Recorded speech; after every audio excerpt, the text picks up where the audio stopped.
Des bouteilles d'eau fraîche distribuées aux passants, mais aussi des conseils pour mieux supporter la canicule. Malgré une température encore supportable aujourd'hui, ce petit stand fraîcheur semble ravir les passants. Je suis venue chercher le boîte et de l'eau. Je pense que dans ces canicules, dans ces périodes chaudes, ça nous aide beaucoup, donc je trouve ça très bien. Ce stand prévention est mis en place par la commune d'Oderghem dans le cadre du plan climat, un plan renforcé face aux fortes chaleurs des jours à venir. Alors on a réitéré ce qu'on a déjà fait l'année passée, mais en accentuant certaines actions. Par exemple, ces distributions d'eau, maintenant, elles sont systématiques en période de canicule. L'année passée, on avait des moments qui étaient prévus dans l'année, mais ce n'était pas systématique. Et puis, il y a bien sûr toute une série d'actions à plus long terme qui sont envisagées dans un grand plan global par rapport aux épisodes de chaleur intense qui vont évidemment se reproduire.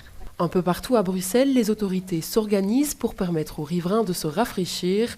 Des lieux aménagés sont mis à disposition, comme ici, place de Ninove, en plein centre-ville. Un espace transformé il y a quelques années, mais mis en avant par la ville pour lutter contre la chaleur. Notre carte d'îlot de fraîcheur où des différents lieux sont identifiés où on pouvait y aller pour trouver des rafraîchements, comme ici par exemple, c'est ce qu'on dit un refuge climatique, soit extérieur, soit à l'intérieur, comme par exemple des salles de sport, des bâtiments de la ville ou même dans le futur les églises. La ville tempère, il est encore trop tôt pour faire des églises des îlots de fraîcheur. L'urgence est pourtant là. À Bruxelles, la vague de chaleur de juin a fait 159 décès en plus que d'habitude à cette période de l'année.